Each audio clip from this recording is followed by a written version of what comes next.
अंतर्राष्ट्रीय कृष्ण भावनामृत संघ की ओर से प्रस्थापित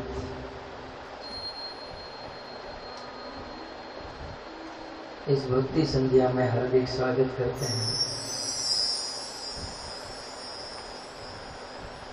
रेगुलर शनिवार को इतने भक्त नहीं आते, आज कुछ बदलाव आ गया तो बहुत सारे लोग आए। इससे भी एक उपदेश हमारे जीवन में धारण करना चाहिए। ये सत्य बात है। जीव का स्वभाव है विविधता।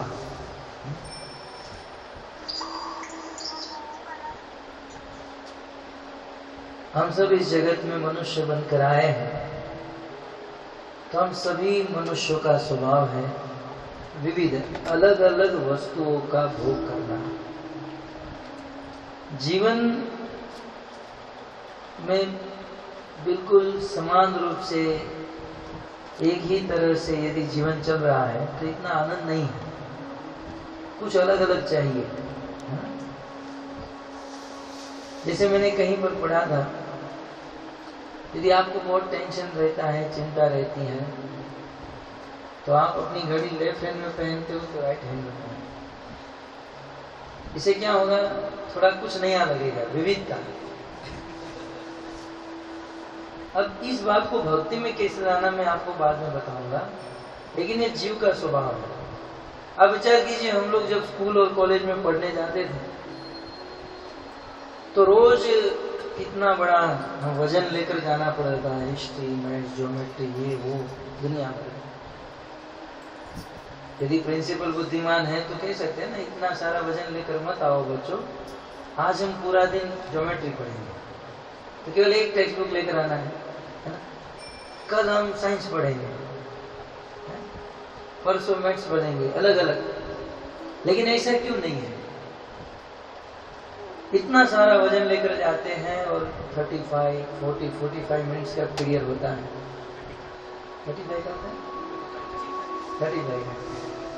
35 मिनट में सब्जेक्ट चेंज हो जाता है। क्यों?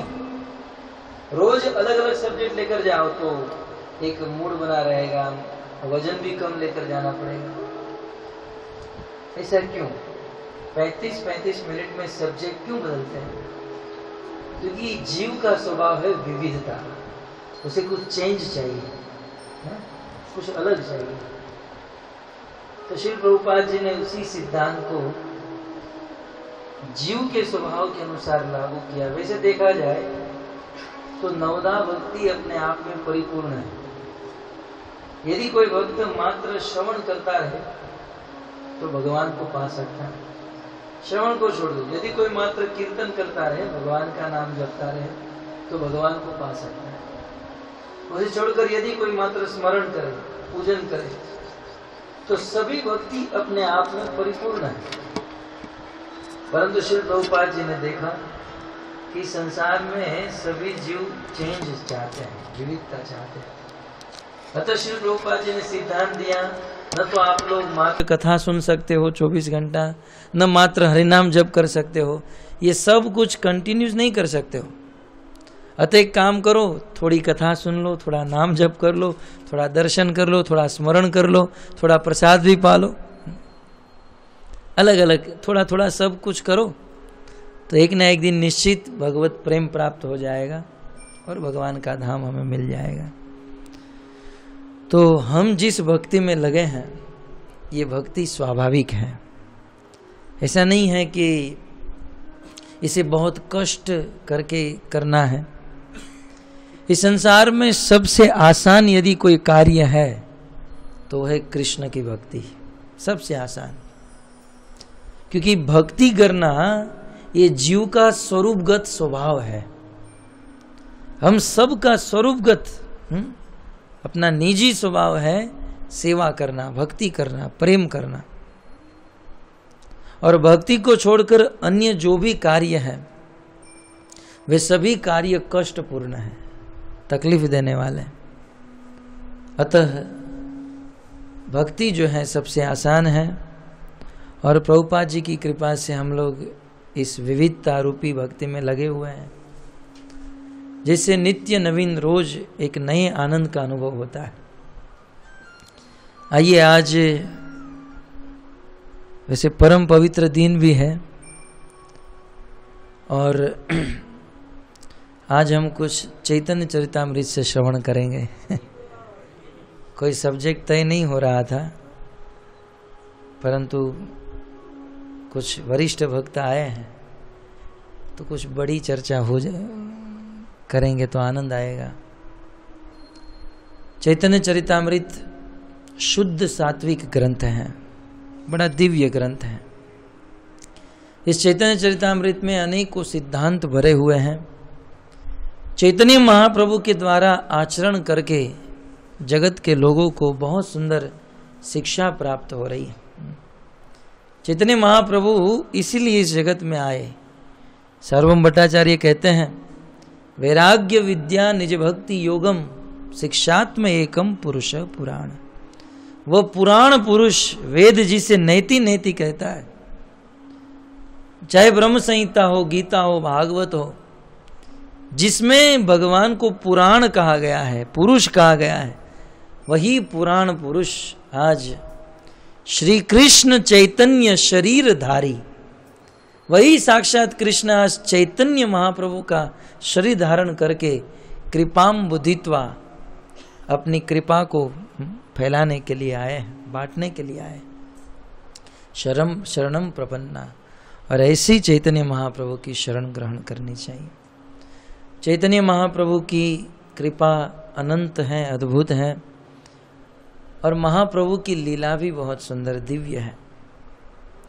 आप सब जानते हैं चैतन्य महाप्रभु ने 24 वर्ष की आयु में संन्यास ग्रहण किया और संन्यास ग्रहण करने के बाद वे दक्षिण भारत की यात्रा की है।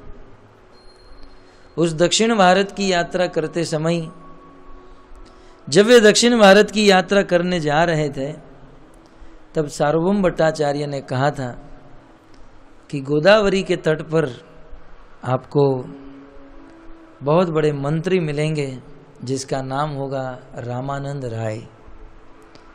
तो जब आप दक्षिण भारत की यात्रा करोगे, गोदावरी के तट पर पहुंचोगे, तो मेरी आपके चरणों में विनंती है कि आप रामानंद राय से मिलिएगा। तो इस प्रकार से सार्वभौम भट्टाचार्य से इस बात को लेकर महाप्रभु निकले हैं, अनेकों अनेकों स्थानों पर जा रहे हैं, और जिस जिस स्थान पर महाप्रभु जा रहे हैं उन स्थान पर महाप्रभु सबको वैष्णव बनाते चलते हैं, सबको भक्त बनाकर चल रहे हैं। कविराज गोस्वामी कहते हैं, पूर्ववत वैष्णव करी सर्वलोक गणे। पूर्ववत, पहले की तरह वैष्णव करी। चैतन्य महाप्रभु जहां भी जाते थे, चैतन्य महाप्रभु के संसर्ग में, संपर्श में जो भी व्यक्ति आता था, वैष्णव करी, वो वैष्णव हो जाता था। कोई भी व्यक्ति एन केन प्रकार न, किसी भी प्रकार से महाप्रभु के संपर्क में आ गया तब उसे वैष्णव होना है। ये महाप्रभु की बहुत सुंदर कृपा थी। भक्तों, वैष्णव का अर्थ होता है विष्णु का। संस्कृत के अनुसार वैष्णव माने विष्णु का। तो जो विष्णु का हो चुका है उसे वैष्णव कहते हैं। वैसे महाप्रभु को उनके जीवन में 3 बार पूछा गया था, कह वैष्णव, वैष्णव कौन है, वैष्णव कौन। तो एक बार उत्तर दिया कि जिसके जीवन में एक बार भी उनके मुख से विष्णु का नाम निकल जाए वो वैष्णव है। दूसरी बार कहा जो निरपराध होकर नाम जपता है वो वैष्णव है। तीसरी बार कहते हैं सततम, निरंतर जिसे विष्णु का स्मरण बना रहे वो वैष्णव है। तो भगवान का नाम लेने वाला वैष्णव है। महाप्रभु सबको वैष्णव बनाते जाते हैं और वैष्णव बनाते हुए अपने आचरण से प्रचार करते हुए गोदावरी तीरे चली आइल कथोदी ने। कुछ दिन के बाद चैतन्य महाप्रभु उस गोदावरी के तट पर पहुंच गए। गोदावरी देखी हईल यमुना स्मरण। देखिए बहुत सुंदर भावपूर्ण यह प्रवचन। गोदावरी के तट पर चैतन्य महाप्रभु जब पहुंचे, कविराज गोस्वामी कहते हैं कि यमुना, चैतन्य महाप्रभु को यमुना का स्मरण हो गया। और इतना ही नहीं, तीरे वन देखी स्मृति हैल वृंदावन। और उस गोदावरी के तट पर एक वन था, जंगल था। उस जंगल को देखकर चैतन्य महाप्रभु को वृंदावन की याद आ गई। भक्तों, इसे कहते हैं महाभाव, महाप्रेम। जिस व्यक्ति के हृदय में भगवान के प्रति प्रेम है ना, वो व्यक्ति ही इस संसार की किसी भी वस्तु को देखेंगे तो तुरंत कृष्ण की याद आ जाएगी। बस भागवत में प्रश्न उठाया निमि महाराज ने नव योगेश्वर को कि इस जगत में सबसे बड़ा भक्त कौन है, शुद्ध भक्त महाभागवत किसे कहते हैं। तब नव योगेश्वर ने उत्तर दिया, सर्वभूतेषु यः पश्येत भगवत भावम आत्मन। जो व्यक्ति संसार की सभी वस्तु में भगवान का दर्शन करता है, संसार की किसी भी वस्तु को देखकर जिसे भगवान की स्मृति स्मरण हो जाता है, उसे महाभागवत शुद्ध भक्त कहते हैं। भक्तों, सोमवार को ही 2 आचार्य का तिरुभाव दिन था, याद है सबको।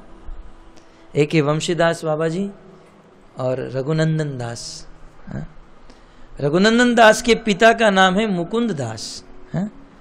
तो एक दिन की बात, ये मुकुंद दास जो है बहुत बड़े वैद्य थे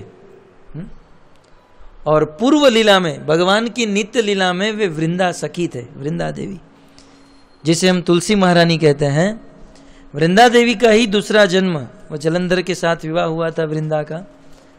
तो वृंदा ने भगवान विष्णु को श्राप दिया, भगवान विष्णु शालिग्राम बन गए। कृपया करके आप अपना मोबाइल वाइब्रेशन या साइलेंट मोड पर रख दीजिए। 2 मिनट दे देते हैं आप सबको। हरे कृष्णा हरे। गोदावरी देखी हैल यमुना स्मरण, तीरे वन देखी स्मृति हैल वृंदावन। गोदावरी को देखकर यमुना का स्मरण और वन को देखकर वृंदावन का स्मरण। यह है शुद्ध भक्ति। मैं ये कह रहा था, रघुनंदन दास ठाकुर के पिता का नाम है मुकुंद दास। वैसे तो चैतन्य चरितामृत में बहुत सारे मुकुंद हो गए, उनमें से एक है मुकुंद दास, जो वृंदा देवी के अवतार हैं। नित्य धाम में जो वृंदा देवी भगवान की सारी लीला का अरेंजमेंट करती हैं, जो वृंदावन की अधिष्ठात्री देवी हैं और जिनकी कृपा के बिना हमें वृंदावन का वास नहीं हो सकता है, इसलिए तो रोज सुबह गाना पड़ता है। कृपा करी कर तारे वृंदावन। गाते ही हैं, लेकिन हृदय से प्रार्थना भी होनी चाहिए। वृंदा देवी का बहुत बड़ा अधिकार है और वही तुलसी देवी है। तो वही वृंदा देवी का चैतन्य लीला में मुकुंद दास हुए। एक दिन की बात, बहुत बड़े वैद्य थे और राजा ने उनको अपना प्राइवेट वैद्य बना लिया था, फैमिली डॉक्टर। आज तो हमारे पास उतना धन नहीं है कि फैमिली डॉक्टर को हमारे घर पर रखे। राजा ने उस वैद्य को ही अपने राज्य में रख लिया था। क्योंकि राजा तो बहुत भोगी होते हैं, और वो भी मुसलमान, हुसैन शाह राजा, गौड़ देश का। तो उनको वैद्य के रूप में रख लिया। एक दिन की बात, बहुत बड़े ऊंचे सिंहासन पर राजा और ये मुकुंददास दोनों बैठे थे और कुछ रोग की चिकित्सा की कुछ बात कर रहे थे। गर्मी का दिन था, राजा को पसीना होने लगा। तो राजा के सेवक ने देखा कि राजा को पसीना हो रहा है। 2-3 सेवक को बुलाया और सेवक राजा को पंखा डालने, पहले तो ये एसी और ये सब फैन नहीं था, तो वे पंखा डालने लगे। तो आप सब देखते हो हमारे मंदिरों में मोर पंख से प्रभुपाद और भगवान को हवा डालते हैं। तो राजा के सेवक आए और मोर पंख से हवा डालने लगे। तो उस समय मुकुंददास की दृष्टि उस मोर पंख के ऊपर गई, और जैसे उस मोर पंख से बने हुए पंखे को देखा, देखते ही वह अचेत हो गए और मूर्छित होकर ऊंचे सिंहासन से नीचे गिर गए। तब राजा तुरंत अनेक लोगों को बुलाया और उनके ऊपर पानी छिड़का, और जब उसको होश आया तब राजा ने कहा कि मुकुंददास, आप खुद डॉक्टर हो और आपको ये क्या हो गया है? तब मुकुंददास ने कहा, राजन कुछ नहीं, मुझे मृगी की बीमारी है, फीट जो कहते हैं ना, फीट होते हैं ना, मुझे फीट की बीमारी है। वास्तव में मुकुंददास को फीट की बीमारी नहीं थी। मुकुंददास इसलिए मूर्छित हो गए क्योंकि जब उन्होंने मोर पंख से बना हुआ पंखा देखा, तुरंत कृष्ण की याद आ गई, कृष्ण लीला की याद आ गई, और कृष्ण लीला के स्मरण में अष्ट सात्विक विकार आ गया, और इतना अष्ट सात्विक विकार आया कि मूर्छित होकर गिरे। लेकिन राजा ने जब पूछा तो उन्होंने ये नहीं कहा कि मुझे अष्ट सात्विक विकार, उन्होंने कहा मुझे फीट आ गई। कहाँ वो मुकुंददास और कहाँ हम? हमको यदि फीट आ जाए और कोई पूछे क्या हुआ, बोले अष्ट सात्विक विकार आ गया। यहाँ बिल्कुल उल्टा। वास्तव में ऐसा हुआ था। एक बार एक भक्त को फीट आई और बहुत, अरे चप्पल लाओ, ये लाओ, वो लाओ, तो बहुत करके उसको होश में लाया गया, और फिर पूछा क्या, बोले कृष्ण स्मरण अष्ट सात्विक। बड़े बड़े लोगों को कभी नहीं आया तो तुझे आ गया अष्ट सात्विक। परंतु देखिए, गौड़ीय परंपरा में हमारा सिद्धांत क्या है? हमारे हृदय में भगवान के प्रति जो प्रेम है, जो भाव है, उस प्रेम को, उस भाव को कभी भी प्रकट नहीं करना चाहिए, कभी भी नहीं। उस भाव को, उस प्रेम को दबा कर रखना चाहिए। जिस दिन हमने हमारे भाव को, प्रेम को प्रकट किया, उस दिन हमारा भाव, हमारा प्रेम कम हो जाएगा, कभी भी। अनेकों आचार्यों के विषय में आया है, जैसे जयदेव गोस्वामी, किंदु बिल्व ग्राम नामे भयो कवि राज राज। किंदु बिल्व ग्राम में कविराज जयदेव गोस्वामी का जन्म हुआ, माधुर्य भाव में स्थित थे, लेकिन मन चाखी है, शास्त्र में आया है। लेकिन उस माधुर्य भाव को अपने मन ही मन में आस्वादन करते थे, बाहर प्रकट नहीं करते थे। जैसे हमारे षड गोस्वामी, रूप गोस्वामी जब प्रवचन करते थे तो इतने भाव में आ जाते थे कि प्रवचन सुनने वाले सब लोग रोते थे, लेकिन रूप गोस्वामी की आंखों से आंसू नहीं आते थे, क्योंकि अपने भाव को दबाकर रखते थे, प्रकट नहीं करते थे। आप सब कथा जानते हो ना, किसी को डाउट हुआ कि बोले सभी श्रोता रो रहे हैं और ये वक्ता का हृदय इतना कठोर है, तब वो वक्ता के पास, रूप गोस्वामी के पास आया, उनका हाथ लेकर गया तो हाथ जल गया। इतना ही नहीं, जिस वृक्ष के नीचे बैठकर प्रवचन कर रहे थे उससे एक पत्ता गिरा, रूप गोस्वामी को स्पर्श होते ही वो पत्ता जलकर राख हो गया। मतलब इतना भगवत स्मरण, भगवत भाव के कारण शरीर तप्त हो गया था, परंतु फिर भी बाहर से प्रस्तुत नहीं कर रहे थे, है ना। परंतु आज लोगों के हृदय में कोई भाव नहीं है, कोई प्रेम नहीं है, परंतु प्रस्तुत ऐसा करते हैं कि राधा रानी के बाद इसी का इनाम, इसी का नंबर आएगा। प्रभु जी, हमको रात को स्वप्न आया, कृष्ण हमारे साथ खड़े थे, ये कर रहे थे, वो कर रहे थे।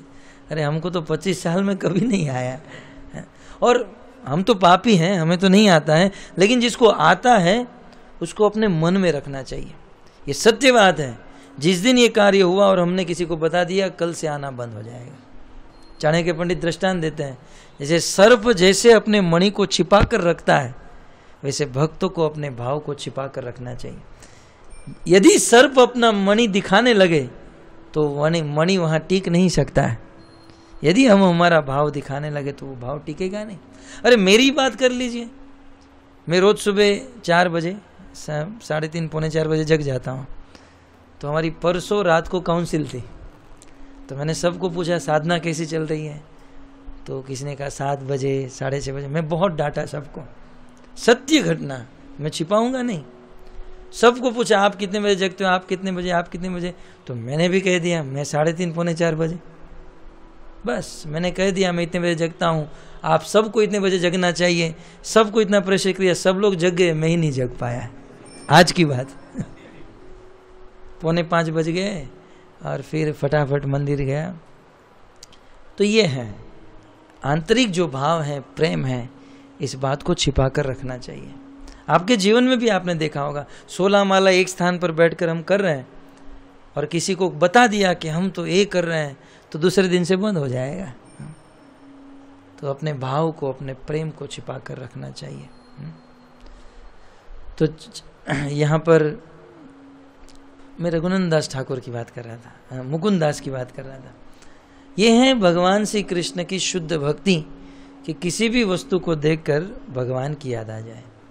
चैतन्य महाप्रभु तो महाभाव में स्थित है, राधा रानी का भाव लेकर आए हैं। इसलिए गोदावरी को देखे तो यमुना का स्मरण, और पर्वत को देखे तो वृंदावन का स्मरण। सेई वने कथोक्षण करी नृत्य गान, गोदावरी पार हैया केल तहाँ स्नान। इस वन में कुछ देर आनंद आ गया, यमुना को देखकर, वृंदावन को देखकर, तो बड़े नाचते हुए, नृत्य करते हुए कीर्तन किया, और फिर उस गोदावरी को पार करके दूसरे किनारे पर आ गए। घाट छाड़ी कथो दूरे जल सन्निधाने, गोदावरी में स्नान किए, और स्नान करने के बाद उस घाट को छोड़कर थोड़े दूर आकर वे एक स्थान पर बैठ गए। वासी प्रभु करे कृष्ण नाम संकीर्तन, और स्नान करने के बाद वो भगवान श्री कृष्ण के नाम का संकीर्तन करने लगे। हेन काले, जैसे चैतन्य महाप्रभु उस घाट के से थोड़े दूर बैठे थे, कीर्तन भगवान के नाम का जाप कर रहे थे।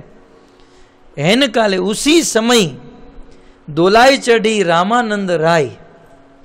उसी समय दोलाई, डोली माने आप जानते हैं, डोली में बिठाते हैं दुल्हन को, पालकी। तो उसी समय डोली में बैठकर रामानंद राय वहां पर आए। स्नान करी वारे आइला बाजन बाजाए। ये रामानंद राय को स्नान करना था उसी गोदावरी नदी में, उसी घाट पर। लेकिन आप सब जानते हैं जो बड़ा व्यक्ति जब चलता है तो अकेला नहीं चलता है ना। छोटे लोग अकेले अकेले घूमते हैं, लेकिन राजा चलता है, मंत्री। ये रामानंद राय जो थे वहां के राजा के मंत्री थे, मंत्री के पोस्ट पर थे। आज के मंत्री जब चलते हैं तो कितने बॉडीगार्ड साथ में होते हैं, आगे पीछे पुलिस। तो तब भी ऐसा ही था। ये स्नान करने के लिए आए, डोली में बैठे हुए थे, और अनेकों लोग उनके साथ बाजा बजाते हुए चल रहे थे। तार संगे आइला बहु वैदिक ब्राह्मण, और उसके साथ अनेकों वैदिक ब्राह्मण, और वे सभी ब्राह्मण विधिवत वेदों का पाठ कर रहे थे। और जब रामानंद राय उस नदी में प्रवेश किए स्नान करने के लिए, तो ये सभी ब्राह्मण स्नान करने के लिए वो मंत्र बोल रहे थे। भक्तों, स्नान करते हुए भी हमें मंत्र बोलने चाहिए। अनेकों मंत्र शास्त्र में है, और सभी नदियों का स्मरण करना चाहिए रोज सुबह स्नान करते समय। तो ये ब्राह्मण कर रहे थे। प्रभु तारे देखी जानिल यही राम राय। चैतन्य महाप्रभु दूर कीर्तन हरिनाम जप कर रहे हैं, यहाँ ये लोग स्नान कर रहे हैं। दूर से महाप्रभु ने देखा कि यही रामानंद राय है। तहारा मिलिते प्रभुर मम उठ धाय। और उस रामानंद राय को मिलने के लिए चैतन्य महाप्रभु खड़े होकर दौड़ने लगे कि मैं मिल लूंगा, गले मिलूंगा। लेकिन जैसे ही दौड़े तो मन में विचार आया, तथापि धैर्य करी प्रभु रही लाबसिया। चैतन्य महाप्रभु ने धीरज धारण की और मन ही मन में सोचा कि रामानंद राय के साथ अनेकों लोग हैं और मैं इस वेश में हूं, मैं सबके सामने उनको मिलूंगा तो लोगों को क्या लगेगा। इसलिए चैतन्य महाप्रभु वहीं पर बैठ गए। सूर्य शत सम, और उसी समय चैतन्य महाप्रभु पर बैठे, रामानंद राय स्नान करके जब बाहर निकले तो उनकी दृष्टि चैतन्य महाप्रभु के ऊपर पड़ी, और जैसे ही चैतन्य महाप्रभु को देखा तो कहते हैं सूर्य शत सम कांति अरुण बदन। चैतन्य महाप्रभु का शरीर कैसा था? बोले सूर्य शत, शत माने सैकड़ों सैकड़ों सूर्य का जो प्रकाश होता है, ऐसा प्रकाश चैतन्य महाप्रभु के शरीर से निकल रहा था। अरुण बदन, प्रकाशित हो रहा था। सुवलित प्रकांड देह कमल लोचन, बहुत सुंदर चैतन्य महाप्रभु का देह था और उनकी आंखें कमल के समान थी। देखिया ताहार मने हैल चमत्कार, आसिया करील दंडवत नमस्कार। चैतन्य महाप्रभु को देखकर रामानंद राय आए और उनके तेज को, प्रभाव को देखकर ही, पहचानते नहीं थे ये कौन है, लेकिन उनके प्रभाव को देखकर ही रामानंद राय झुक गए। भक्त, इस संसार में जब कोई व्यक्ति भक्ति करता है तो भक्ति का एक तेज होता है, प्रभाव होता है, और उस भक्ति के तेज के सामने सब लोग झुक जाते हैं, सब लोग। आपने आज भी देखा होगा जब हमारे मंदिरों में दीक्षा का कार्यक्रम होता है ना, तो दीक्षार्थी जो होते हैं वो 10-10 साल से 4 नियम का पालन करते हैं और 2-2 महीने से रटते रहते हैं, no meat eating, no gambling, no intoxication, no illicit sex. लेकिन जब गुरु महाराज पूछते हैं बताओ फॉर रेगुलेटिव प्रिंसिपल बोलो, तब बेचारे कांप जाते हैं, पाँव कांपता है, हाथ कांपता है। क्यों? ये क्या है? ये है गुरु का तेज। शुद्ध भक्ति के तेज के सामने साधारण व्यक्ति टिक नहीं सकता है। कई बार हम कुछ लोग हमें प्रश्न पूछ देते हैं कि ऐसा क्यों होता है, लेकिन वही प्रश्न यदि सन्यासी को या किसी शुद्ध भक्तों को पूछना है तो व्यक्ति 1000 बार सोचता है, पूछो या ना पूछो। तो इस प्रकार ये तेज होता है, भक्ति का तेज।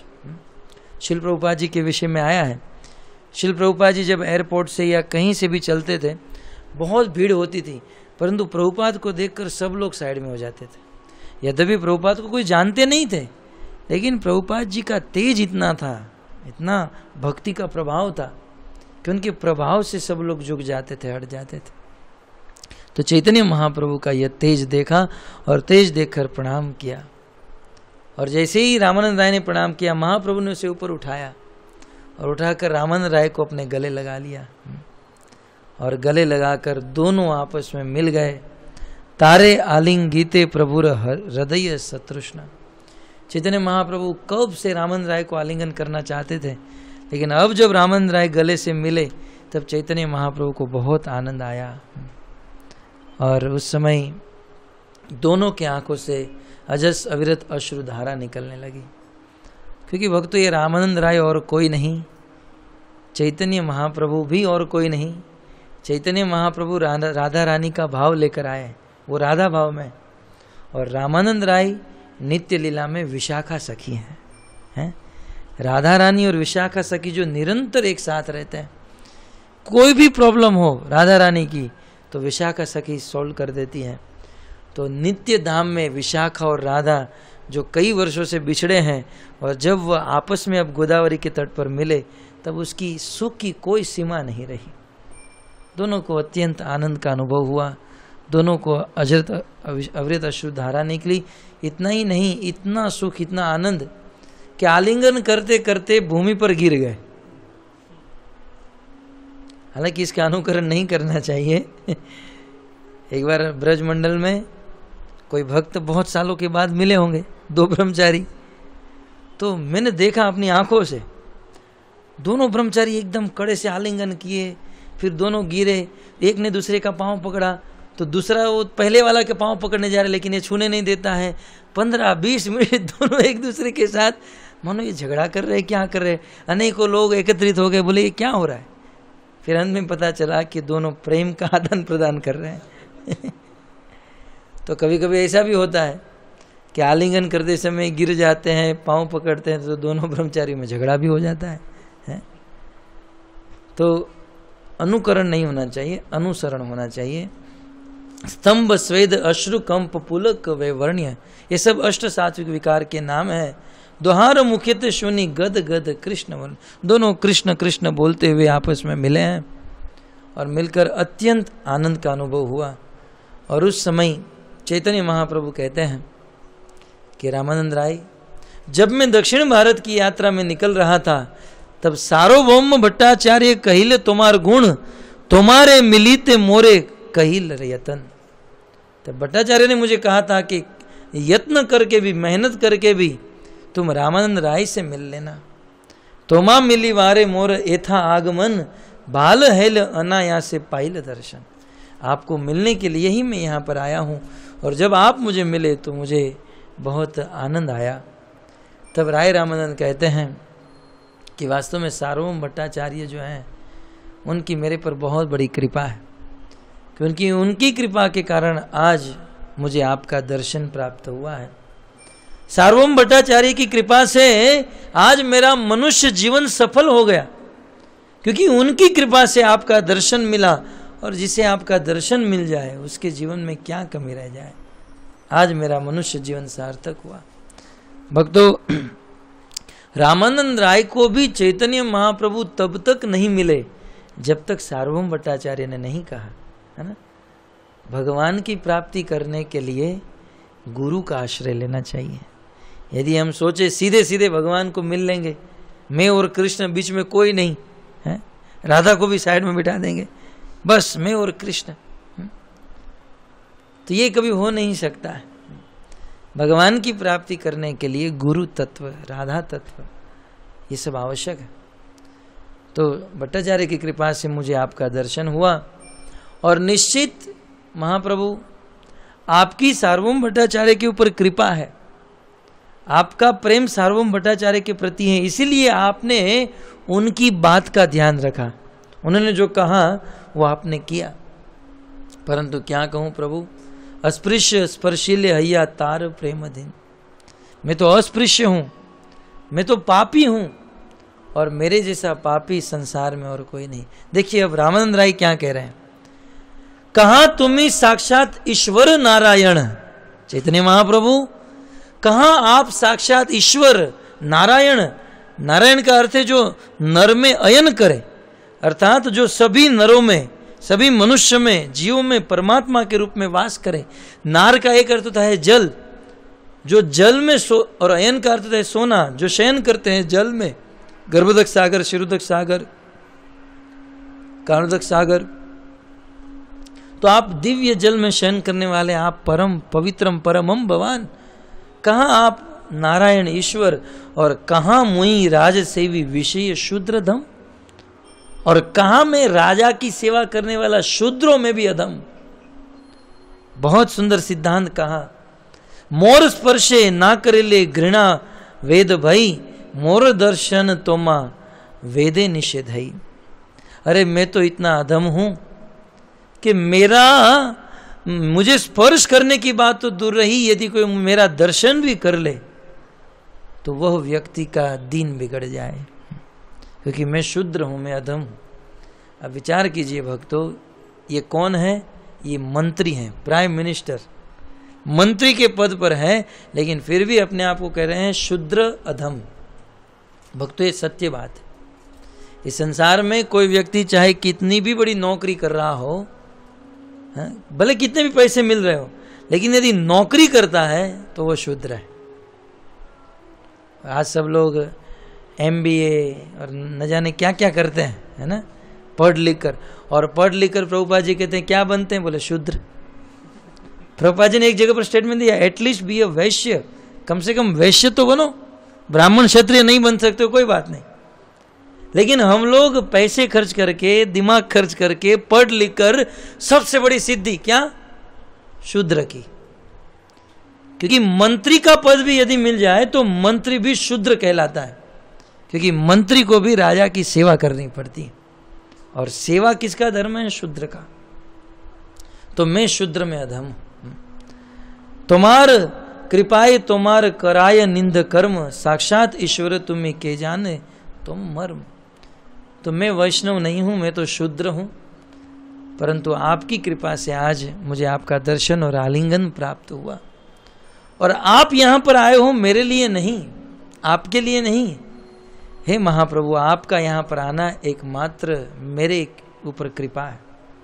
क्योंकि महद विचलनम नृणाम, क्योंकि संसार में महात्मा जब अपने घर से, अपने मंदिर से, अपने मठ से चलते हैं, बहुत सुंदर बात, ये श्लोक नंद बाबा ने गर्गाचार्य को कहा था।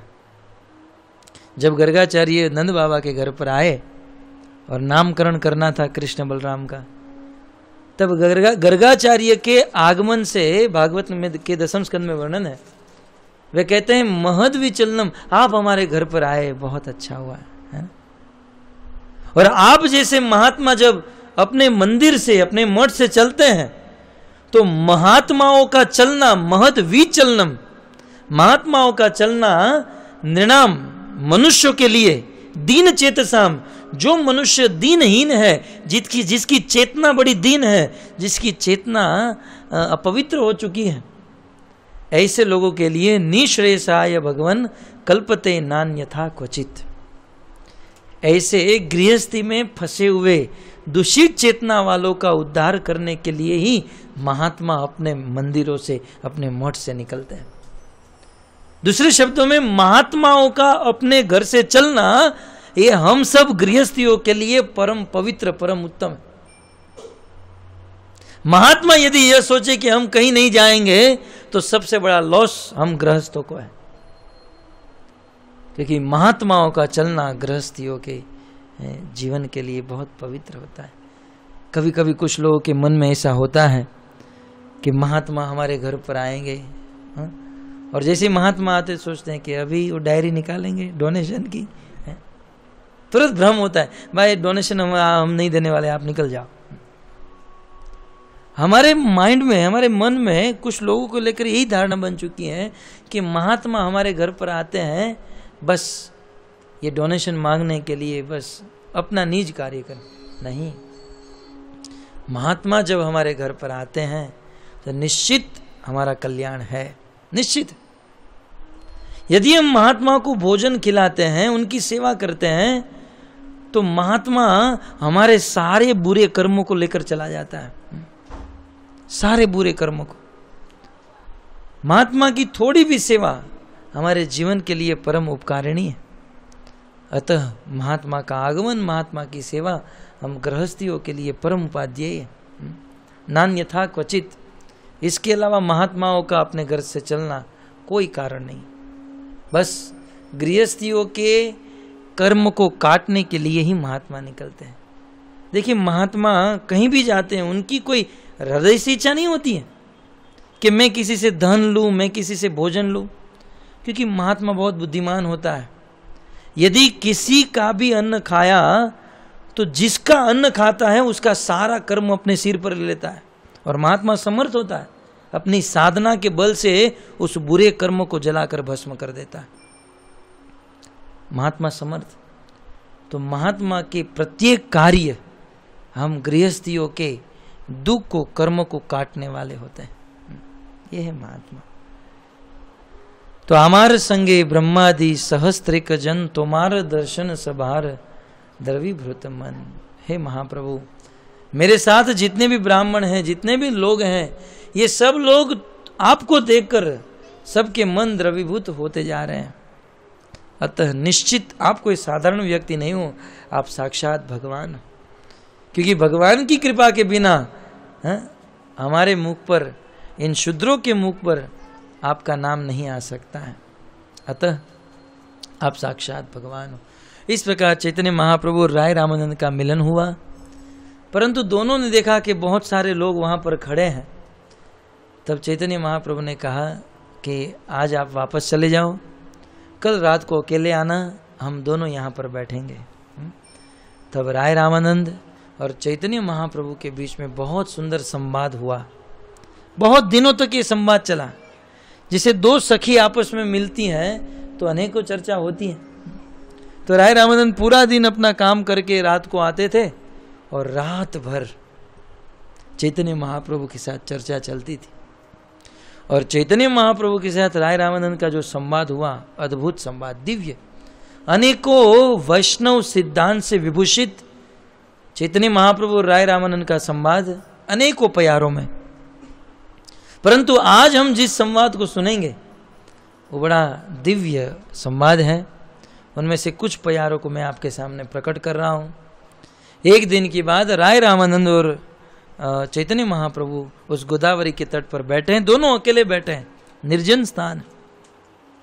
और चैतन्य महाप्रभु राय रामानंद से कहते हैं, प्रभु पूछे रामानंद करे न उत्तर, यही मत सही रात्रि कथा परस्पर।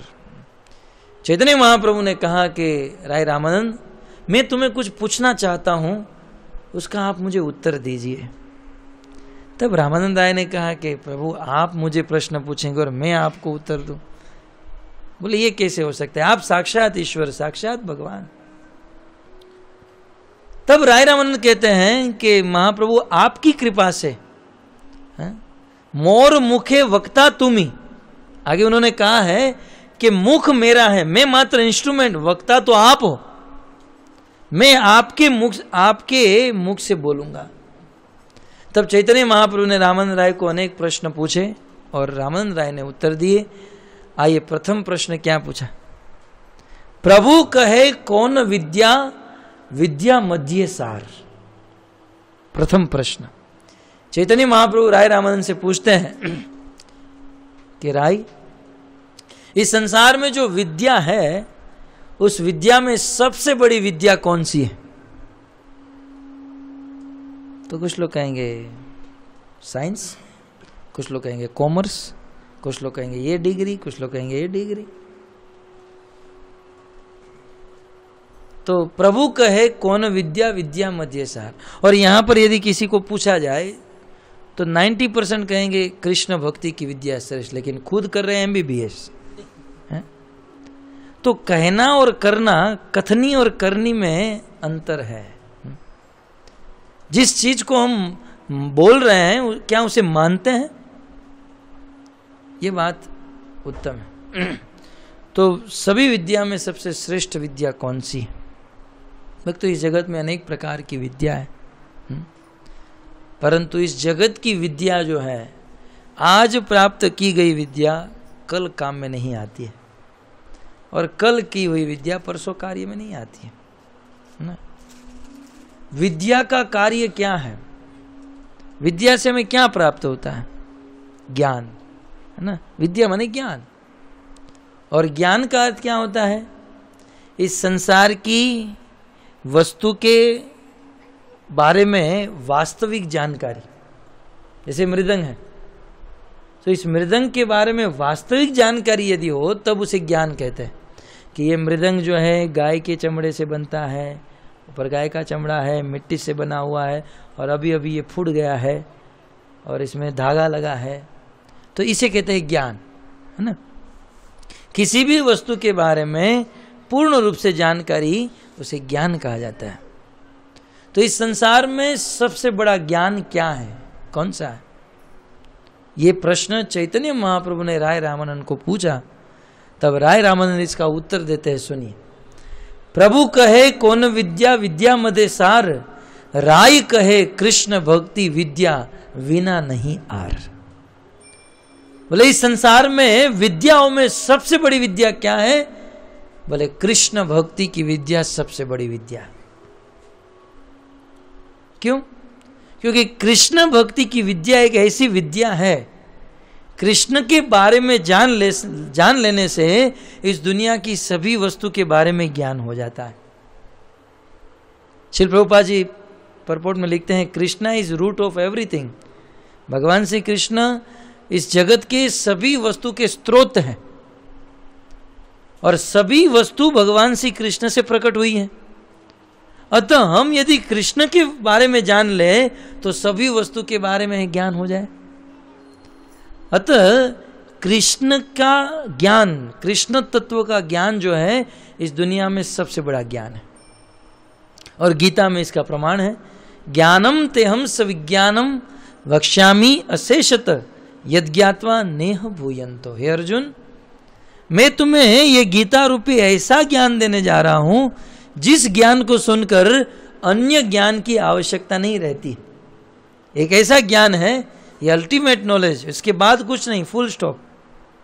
क्योंकि ये जान लेने के बाद और कुछ जानने का बाकी नहीं रहता है, इसमें सारा ज्ञान हो जाता है।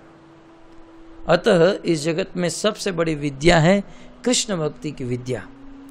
और यदि कृष्ण के विषय में ज्ञान हो गया तो भूत भविष्य वर्तमान ये तीनों काल का ज्ञान हो जाता है।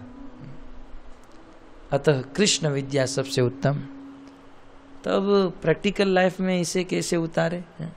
हम तो हमारे कितना भी प्रवचन सुनो, कितना भी चैतन्य चरितामृत पढ़ो, लेकिन बच्चे के एडमिशन की बात आएगी तो सेंट फ्रांसिस में ही भेजेंगे हैं, या सेंट एनीज में भेजेंगे, वही स्कूल में।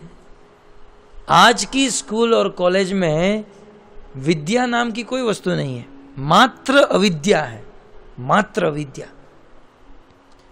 और आज स्कूल और कॉलेजों में यही सिखाया जाता है कि किस प्रकार से आप बेटर भोग कर सकते हो, किस प्रकार से। लेकिन इस जगत में लोगों को भोग कैसे भोगना ये सीखने की आवश्यकता नहीं है, क्योंकि यह जीव अनंत काल से, अनादि काल से भोग भोगते आया है। अब इस जीव को त्याग सीखने की आवश्यकता है। तो आज के स्कूल और कॉलेज की विद्या वास्तव में अविद्या है। यदि हमारे बच्चों को ज्ञान देना है तो कृष्ण के विषय में ज्ञान देना चाहिए।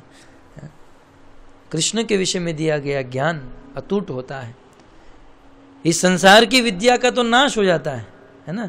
संसार में आप अब मरने के बाद तो नाश होता ही है, आप जीते जी नाश। अब तीसरी कक्षा में हम क्या पढ़े थे, किसी को याद है? कोई चीज याद है?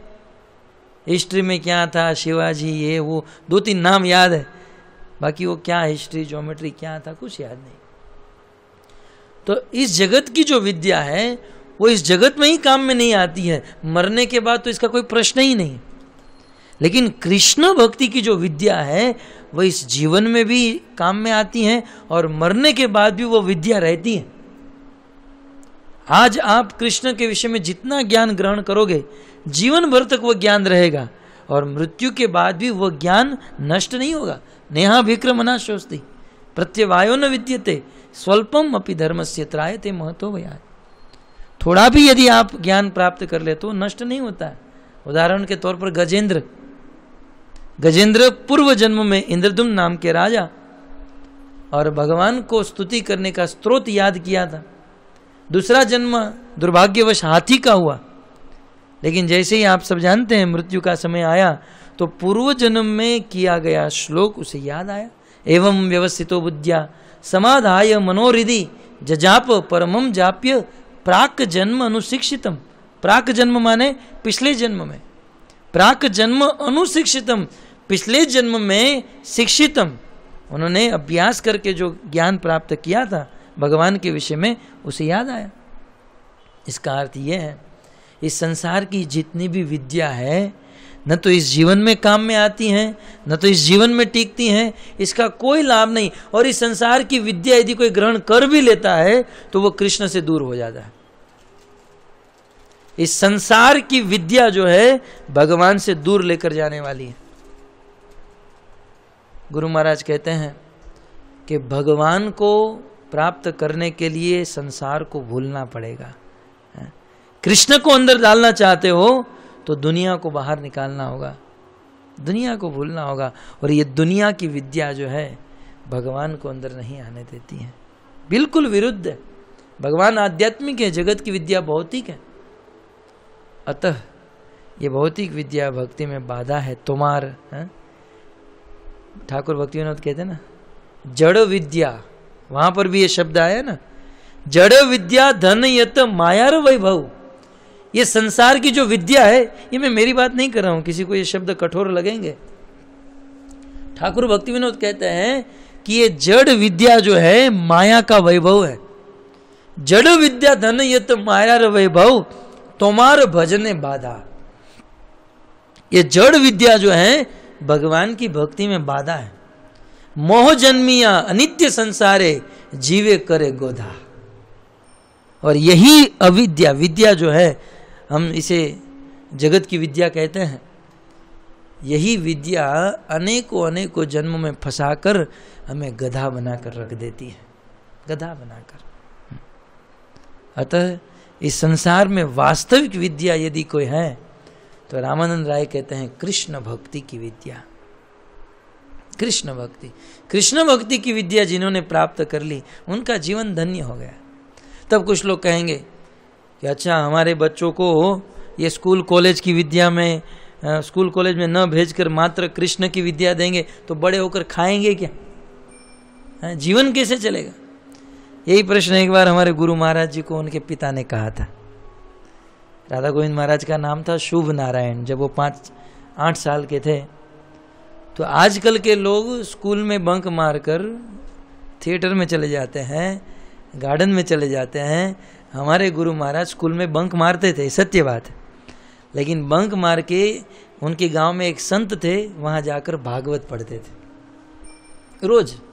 एक दिन महाराज जी के पिताजी को पता चला, बहुत डांटा, बोले इस प्रकार से स्कूल में नहीं जाते हो, पढ़ते नहीं हो, मैं तुम्हें कहता हूं बड़े होकर तुम भूखे मरोगे, मेरा बात याद रखना, इसी प्रकार स्कूल में नहीं जाओगे, बस रात दिन भागवत पढ़ते रहोगे। तो एक दिन महाराज जी ने कथा में ही हजारों के सामने बताया कि एक दिन मेरे पिता ने कहा था भागवत पढ़ोगे तो भूखे मरोगे, लेकिन आज इस भागवत को पढ़कर इतना भोजन, इतना प्रसाद मिल रहा है कि मैं खा खा कर मर रहा हूँ। जहाँ पर जा रहा हूँ वहाँ ड्राई फ्रूट मिल्क शेक, ये लो महाराज जी, ये लो, ये खाओ, ये खाओ, हैं? सत्य बात है ना, खा खा कर। तो ये है विद्या। विश्वास होना चाहिए भगवान पर, हमें भगवान के ऊपर विश्वास। हम ये पढ़ते हैं ना, सुन भी रहे हैं ना, फिर भी विश्वास तो है ही नहीं। अब सुनने के लिए सुन लीजिए, यदि विश्वास होता तो हमारे बच्चों को निकाल कर कृष्ण की विद्या सिखाते। जो लोग आज भी मायापुर में अपने बच्चों को पढ़ा रहे हैं कृष्ण की विद्या, तो विश्वास होना चाहिए। और कृष्ण की विद्या ही वास्तविक विद्या है, और इसी से ही जीवन का ज्ञान दूर होता है। बाकी संसार की विद्या को ग्रहण करेंगे तो उतना अज्ञान और बढ़ेगा। तो अतः अब संक्षिप्त में इतना ही सुनिए, समझिए कि विद्या में सबसे बड़ी विद्या है कृष्ण भक्ति की विद्या। सबको याद रखना है। अब चैतन्य महाप्रभु ने दूसरा प्रश्न पूछा, ये भी केबीसी की तरह चल रहा था, कौन बनेगा करोड़पति की तरह। महाप्रभु पूछे जा रहे थे और ये उत्तर देते जा रहे थे, लेकिन ध्यान रहे उत्तर चैतन्य महाप्रभु ही दे रहे थे, केवल मुख रामानंद राय का था। तो चैतन्य महाप्रभु दूसरा प्रश्न पूछते हैं, कीर्ति गण मध्य जीवेर कौन बड़ कीर्ति। कीर्ति गण मध्य जीवेर कौन बड़ कीर्ति। इस दुनिया में सभी कीर्तियों में सबसे बड़ी कीर्ति कौन सी है? कीर्ति माने यश, फेम, है ना। यदि कोई व्यक्ति चाहे कि मुझे फेमस होना है तो मैं क्या करूं? क्रिकेटर बन जाऊं। क्रिकेटर का यश ज्यादा है, या कोई मॉडल बन जाऊं, या डॉक्टर बन जाऊं, या कुछ और बन जाऊं। क्या करूं जिससे मेरा यश बढ़े? या नेता बन जाऊं, प्राइम मिनिस्टर बन जाऊं। ये यश आप जानते हैं, समझ रहे हैं ना। तो ये इस संसार में कोई क्रिकेटर हो गया, कोई वकील, अरे फलाना का लड़का वकील हो गया, फलाने का लड़का इंजीनियर हो गया, ये डॉक्टर हो गया, तो ये सब कीर्ति है, ये सब यश है।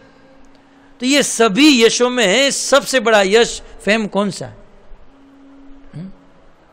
कीर्ति गण मध्य जीवेर कौन बड़ कीर्ति। तब राय रामानंद कहते हैं, कृष्ण भक्त बलि जार हई ख्याति बड़। इस संसार में डॉक्टर बन जाना, वकील बन जाना, इंजीनियर बन जाना, ये कोई बड़ी कीर्ति, ये कोई बड़ा यश नहीं है।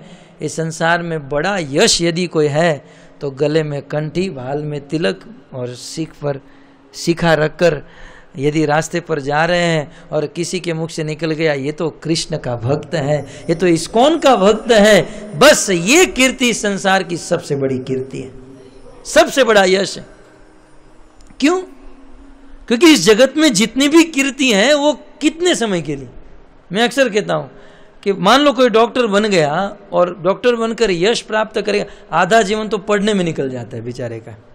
जो डॉक्टर बनता है आधा जीवन तो ऐसे ही चला गया, और फिर कुछ वर्षों तक वो डॉक्टर रहता है और 30-40 वर्ष तक डॉक्टर रहेगा, फिर बूढ़ा होकर मर जाएगा। कौन पूछेगा उसे? चाहे डॉक्टर हो, वकील, इंजीनियर हो, अभी आप क्रिकेटर हो। एक समय ऐसा था, सुनील गावस्कर का नाम प्रतिदिन पेपर में जो बड़े हैं उनको पता होगा, लेकिन आज सुनील गावस्कर को कौन पूछता है? वो कमेंट्री करने के लिए भी बहुत एप्लीकेशन देता है, तब जाकर उन्हें वहां चांस मिलता है बेचारे को, है? तो वो चला गया, अब सचिन तेंदुलकर आया। कुछ समय के बाद सचिन जाएगा, धोनी आएगा, फिर फोनी आएगा, फिर डोनी आएगा, आते रहेंगे जाते रहेंगे। तो ये जो यश है स्टेबल नहीं है, ये आते हैं जाते हैं। अब एक समय ऐसा था, गांधी जी का नाम बच्चे बच्चे की जुबान पर था, सब जगह पर, पेपर में, पोस्टर में, सब जगह पर गांधी जी गांधी जी। आज बेचारे गांधी मात्र नोट में रह गए हैं, केवल 100 और 500 की नोट में बेचारे, और वहां भी रह जाए तो अच्छा है, नहीं तो कुछ लोग तो वहीं से भी निकाल देंगे। क्या नाम, क्या यश? जो देश के लिए मरा, अपने परिवार के लिए मरा, कोई यश नहीं। लेकिन जो कृष्ण के लिए मरा, वो तो सदा सदा के लिए अमर हो गया। ये है कृष्ण भक्त की ख्याति। चाहे डॉक्टर हो जाओ, वकील, इंजीनियर, कुछ भी हो जाओ, ये यश कब तक रहेगा?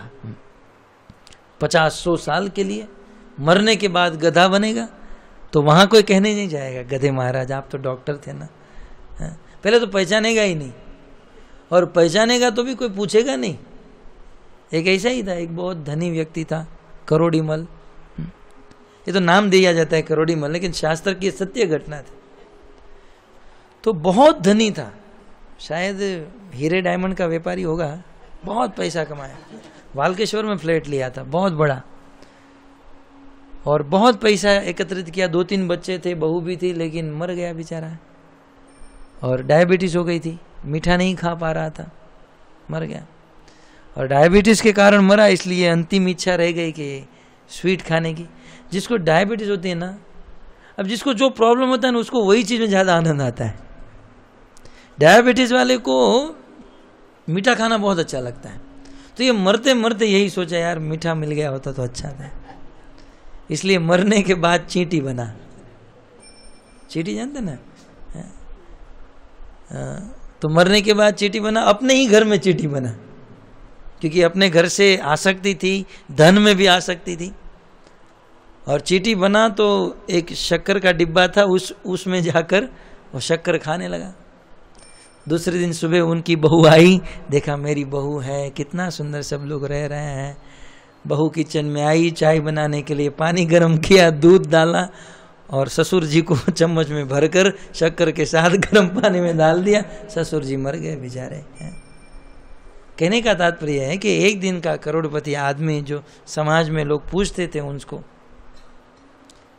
लेकिन डिब्बे, शक्कर के डिब्बे की चींटी बन गया, और वहां भी नहीं रह पाया बेचारा, वहां से भी चला गया।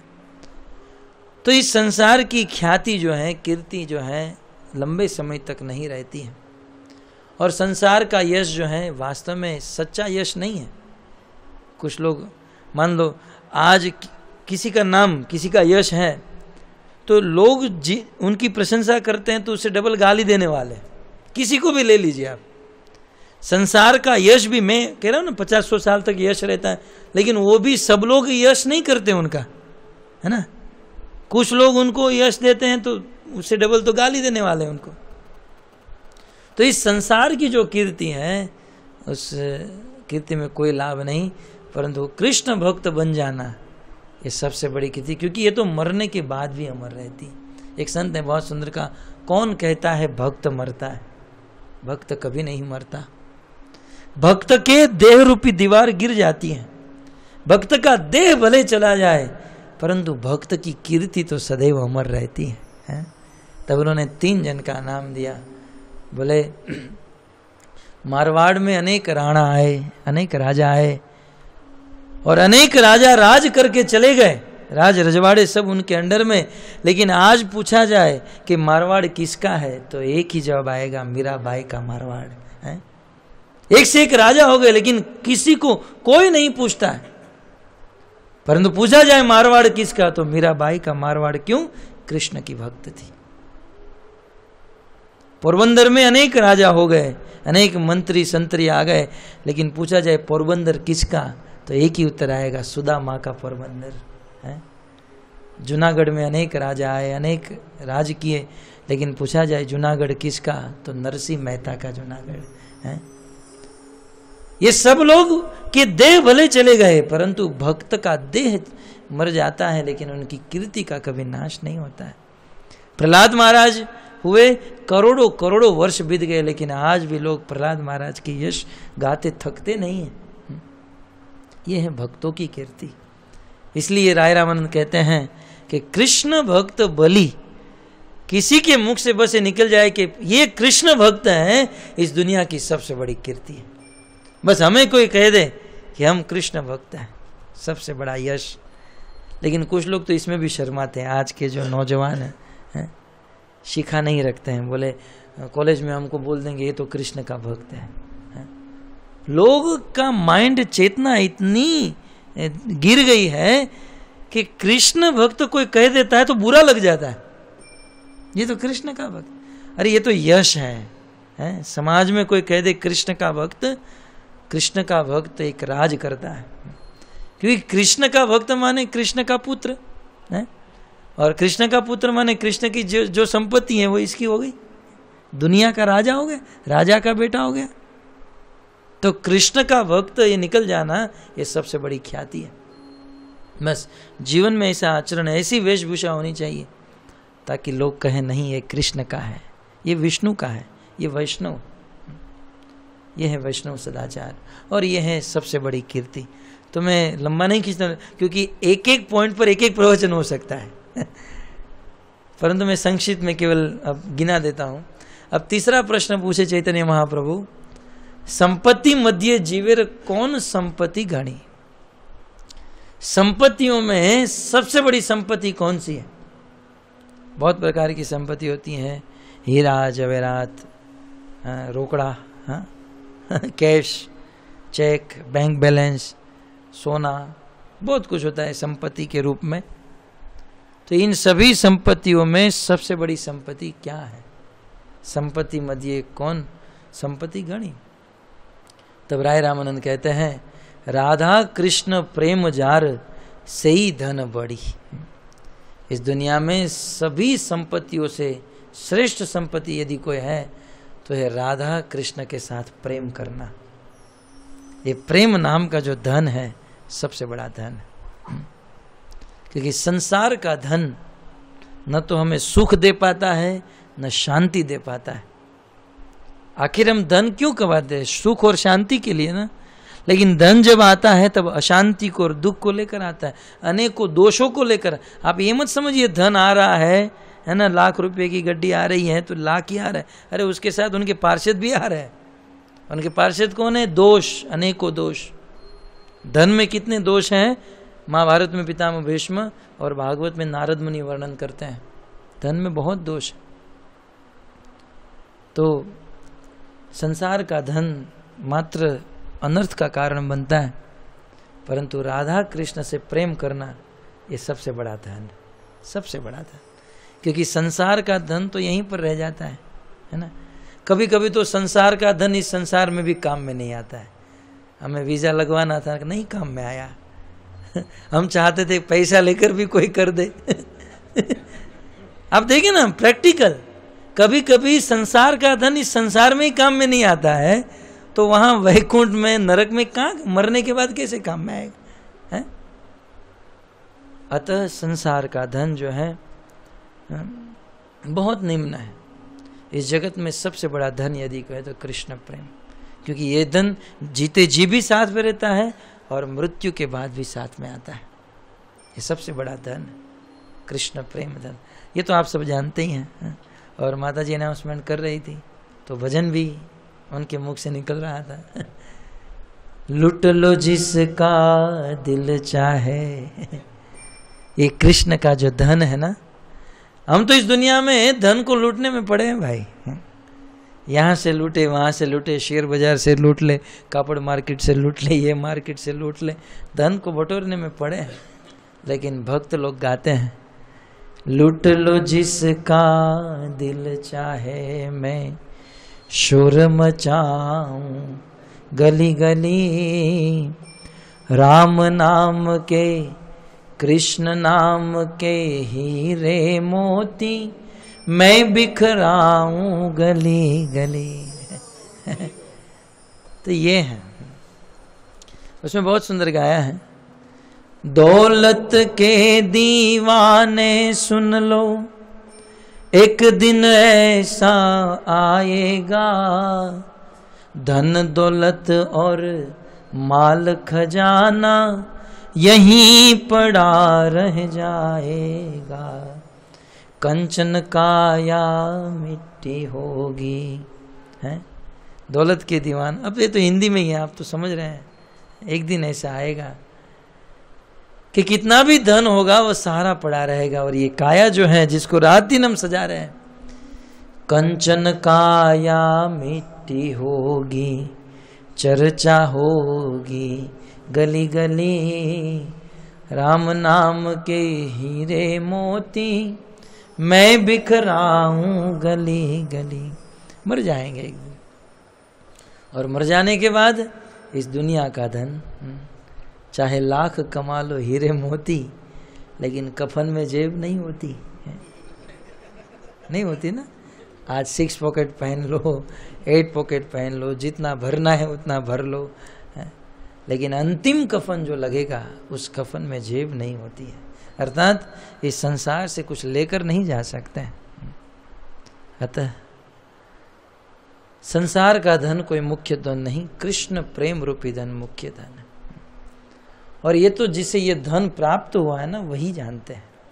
इस संसार में जिन जिन लोगों को कृष्ण प्रेम रूपी धन प्राप्त हो गया, उन लोगों की रत्ती मात्र भी संसार के धन में आसक्ति नहीं रही, चाहे सनातन गोस्वामी हो या नव योगेश्वर या कोई भी हो।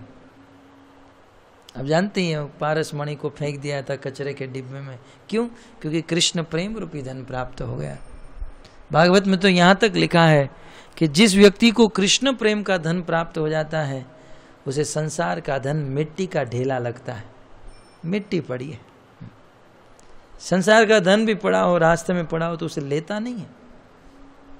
क्यों? क्योंकि लूंगा तो इसमें अनेकों विकार साथ में आएंगे, कौन भोग देगा इसे, नहीं लेता है। कृष्ण प्रेम, तो कृष्ण प्रेम सबसे बड़ा धन है। यदि कमाना ही है तो कृष्ण प्रेम कमाइए, कृष्ण का नाम कमाइए, कृष्ण की भक्ति कमाइए। ये एक ऐसा धन है, एक ऐसी वस्तु है जिसका कभी नाश नहीं होता है। बुद्धिमान व्यक्ति ऐसी संपत्ति एकत्रित करता है जो कभी नाश ना हो, और हम लोग वैसी संपत्ति जो जुटाने में पड़े हैं जो आती हैं जाती हैं, पहले तो आती ही नहीं है बहुत मेहनत करने के बाद आती है तो फिर टिकती नहीं है, चली जाती है। तो आप सोचिए, उसको कमाने में भी दुख, रखने में भी दुख, कोई चुरा न लेकर जाए, और खर्चने में तो उससे भी ज़्यादा दुख, यार चला गया पैसा, है दुख ही दुख। अतः इस संसार में सबसे बड़ा धन कृष्ण प्रेम का धन, जो जिसकी महिमा क्या है, जिसका कभी नाश नहीं होता है, और तीनों काल में, तीनों लोक में, सब जगह पर ये इस्तेमाल। एक कृष्ण प्रेम धन रूपी ऐसी करेंसी है जैसे डॉलर कहीं पर भी चलता है वैसे कृष्ण प्रेम की जो करेंसी है वो सब जगह पर चलती है वैकुंठ है, इस संसार है, नरक, सब जगह पर कृष्ण प्रेम। अतः कृष्ण प्रेम सबसे बड़ा धन।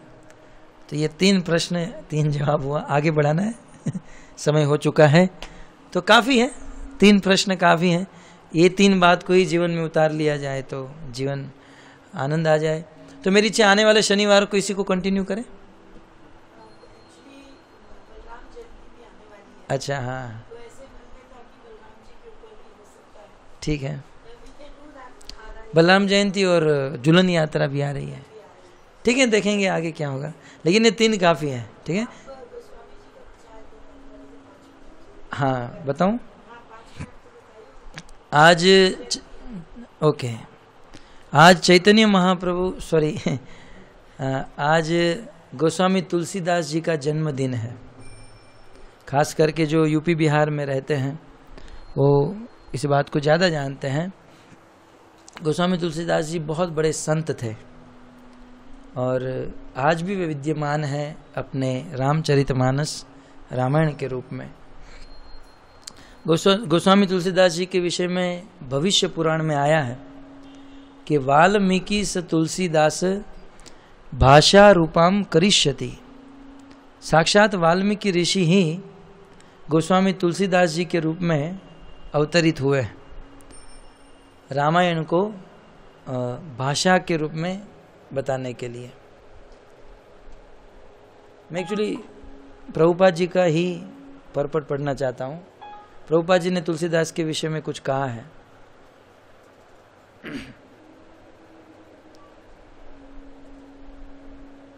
वैसे बहुत बड़ा लेटर है, लेकिन मैं जहाँ से बोल रहा हूँ वहाँ से आप शुरू कीजिए, यहाँ से शुरू कीजिएगा। श्री चैतन्य महाप्रभु, फिर आगे। Sankirtan movement, and he reclaimed all conditioned souls from all ranks of life, even from animal kingdom, for being reinstated in the transcendental relation and activities of loving service to the absolute truth.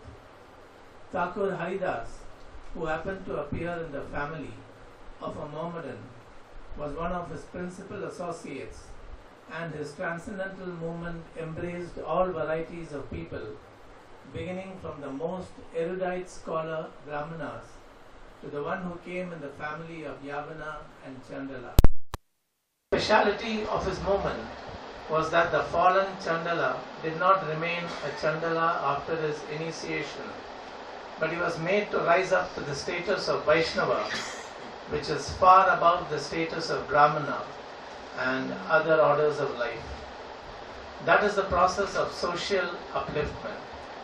And we follow the footprints of Sri Chaitanya Mahaprabhu and his associates, who are all kind enough to raise the social status of everyone concerned, irrespective of birth and occupation.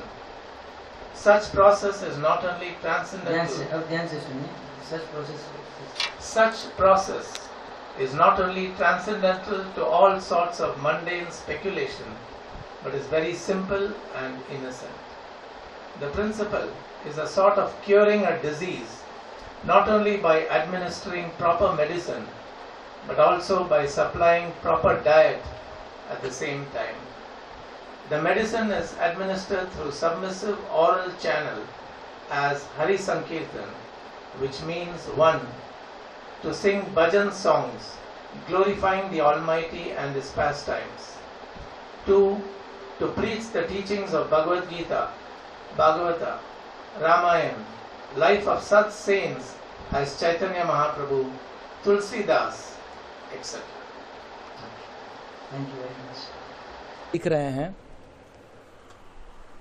तो उन्होंने बहुत सुंदर बात बताई कि हम सबको रोग लगा है और उस रोग से मुक्त होने के लिए मेडिसिन लेनी चाहिए। और क्या क्या मेडिसिन है उनका वर्णन करते हैं कि शुद्ध भजन गाने चाहिए और चैतन्य महाप्रभु और तुलसीदास जी जैसे संतों की कथा सुननी चाहिए। तो देखिए प्रभुपाद जी ने life of such saints as Chaitanya Mahaprabhu Tulsidas एटेस्टा लिखा है। तो तुलसीदास जी को चैतन्य महाप्रभु के साथ रखा है। इसका अर्थ है श्रील प्रभुपाद जी की भावना क्या थी, ये महान संत है। तो कुछ लोगों की धारणा तुलसीदास जी के विषय में कुछ गलत है, लेकिन बिना सोचे बिना समझे किसी भी संत को महात्मा को कुछ भी कीचड़ उछालना ये बुद्धिमानी नहीं है, ये भक्ति नहीं है। जब श्रील प्रभुपाद जी ने लेटर में यह बात बताई डॉक्टर आर प्रकाश को, कोई साधारण व्यक्ति भी नहीं थे, डॉक्टर थे, और उन्होंने कहा कि ये बहुत बड़े संत चैतन्य महाप्रभु और तुलसीदास, उनके विषय में सुनना चाहिए जिससे हमारे भक्ति की प्रगति होगी। तो तुलसीदास जी जो है भगवान के परम भक्त हैं। भविष्य पुराण में इसका प्रमाण है कि तुलसीदास जी वाल्मीकि के ही अवतार हैं। श्लोक भी है हमारे पास, वाल्मीकि से तुलसीदास भाषा रूपाम करिष्यति। वाल्मीकि ही तुलसीदास जी के रूप में आए और उनके जीवन से यदि हम देखेंगे तो हमें पता चलेगा ये कोई साधारण व्यक्ति नहीं है। वो जब छोटे थे तो बचपन में ही उनके माता और पिता की मृत्यु हो गई। 5 साल का बालक था, अनाथ हो गया। और जब इनका जन्म हुआ, इतिहास में वर्णन है, जैसे आज का बालक जन्म लेता है तो रोता है, लेकिन इनके मुख से जन्म होते ही राम नाम लिखा था, राम। इसलिए लोग उनको राम बोला कहते थे। इनका नाम कुछ था नहीं, अनाथ था, माता पिता ने नाम नहीं रखा था, लेकिन जन्म के समय राम बोला था, इसलिए इनका नाम राम बोला हो गया। राम बोला कहाँ है, राम बोला कहाँ है। धीरे धीरे बड़े हुए, लेकिन एक दिन ऐसा आया कि 3-4 दिन बीत गया, लेकिन उसको किसी ने भोजन नहीं दिया, कोई धन भोजन कुछ नहीं। साक्षात भगवान को कष्ट हुआ और देवी पार्वती एक स्त्री का रूप लेकर यहाँ पर आई पृथ्वी पर, और इस राम बोला को अपने गोद में बिठाकर उन्होंने भोजन कराया। सत्य घटना है। इस प्रकार से कई दिनों तक ये चला।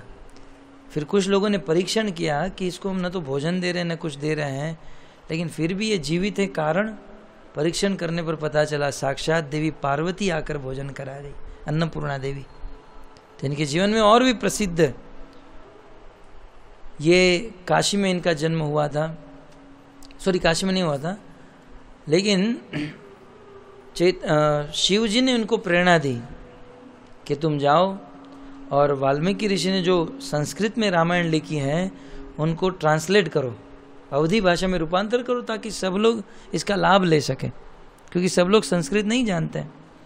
तो हनुमान जी महाराज के आशीर्वाद से, लक्ष्मण जी के कहने पर और स्पेशल शिव जी की आज्ञा से, तीनों की आज्ञा से उन्होंने वे अयोध्या में गए और अयोध्या में उन्होंने गुरु धारण किया, सरयू में स्नान किया और रामचरितमानस रामनवमी से लिखना प्रारंभ किया।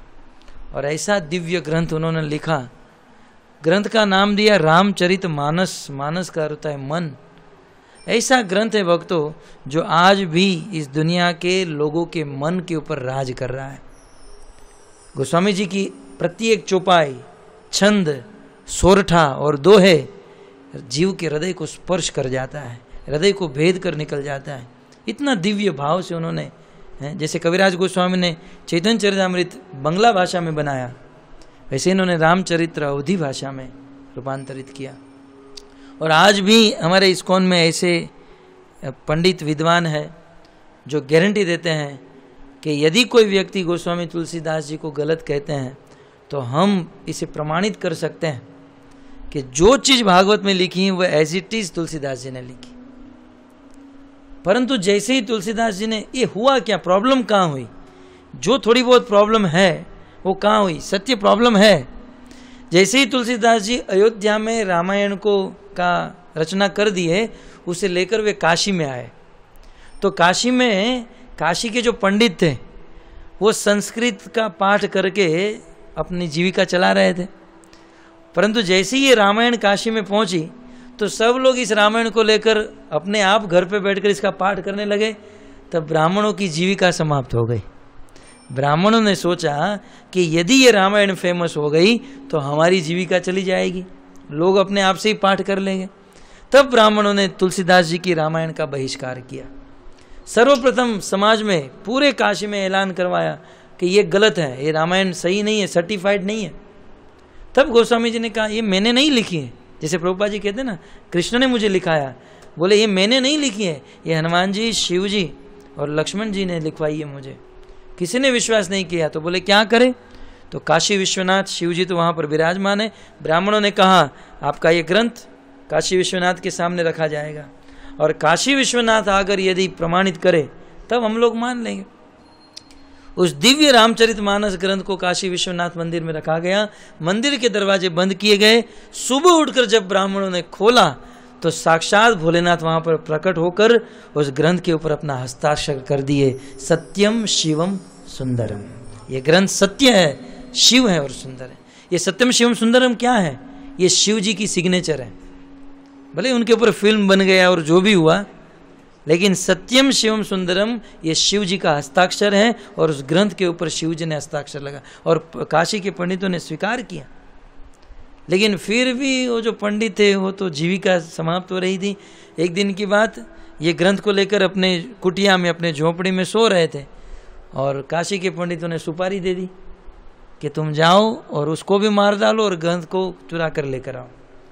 तो दो चोर थे, बहुत बड़े खूंखार, उनका नाम भी इतिहास में आया है, मधुआ और सिखुआ। मधुआ और सिखुआ ये दोनों को सुपारी दे दी हमारी बम्बईया भाषा में गोस्वामी जी को मारने की। देखिए कितना बड़ा कांड हो गया। ये रात को 12 बजे आए गोस्वामी तुलसीदास जी की कुटिया के पास, ये दोनों डाकू। लेकिन आए तो देखे 2 सिक्योरिटी गार्ड वहां पर खड़े हैं। बोले ठीक है, वो सिक्योरिटी चाहे कितनी भी बड़ी हो, आखिर तो रात को सो ही जाती है। 12 बजे, 1 बजे, 2 बजे, 3 बजे, लेकिन वो दोनों सिक्योरिटी गार्ड पूरे आश्रम के वो कुटिया के आजू बाजू में घूम रहे थे। सुबह हो गया, 1 दिन, 2 दिन, 3 दिन बीता, लेकिन वो सिक्योरिटी गार्ड वहां से कहीं गए नहीं। तब ये जो सुपारी ली थी ये दोनों मधुआ सिखवा ने वो ब्राह्मणों के पास वापस आए। बोले हम ये नहीं कर सकते। बोले क्या हुआ? बोले 2-2 सिक्योरिटी गार्ड खड़ा रखा है। बोले उसको खाने के वांदे हैं, वो सिक्योरिटी गार्ड रखेगा? बोले हाँ सिक्योरिटी गार्ड रखा है उसने। बोले हो ही नहीं सकते। बोले कौन से कंपनी के थे? कंपनी आती है ना, मार्शल, ट्रिक।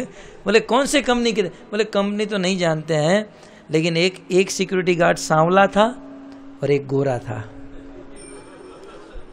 बोले बंदूक मतलब क्या था, शस्त्र क्या था हाथ में? बोले दोनों के हाथ में धनुष बाण था। एक ने पीताम्बर पहना था, एक ने नीलांबर।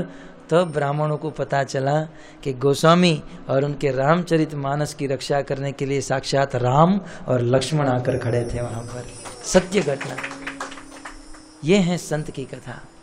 और ऐसे संत के विषय में यदि हम एक शब्द भी गलत कहते हैं ना, तब हमें बहुत, हमारे गुरु महाराज ने कहा है गोस्वामी तुलसीदास जी के विषय में कुछ बोलना, गलत बोलना, ये सूर्य के सामने थूकने के बराबर है। आप सूर्य के ऊपर थूकेंगे वो हमारे ऊपर ही गिरेगा।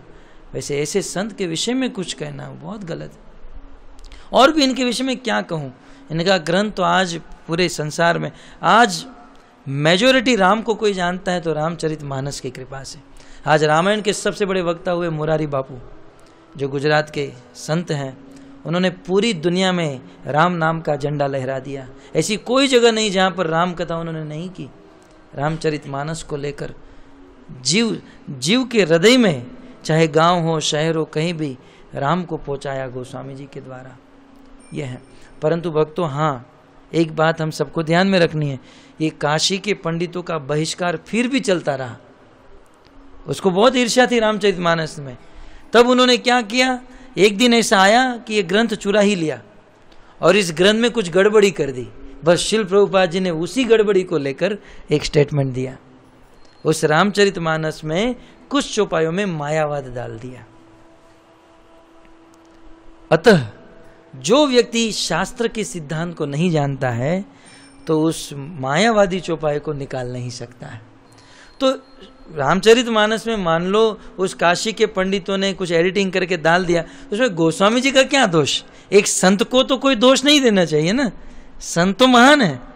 अब आइए रामचरितमानस के ऊपर चर्चा करें तो रामचरितमानस जो न्यू फाइट है, जो नया भक्त है, उसे नहीं पढ़नी चाहिए क्योंकि उसमें मायावाद है।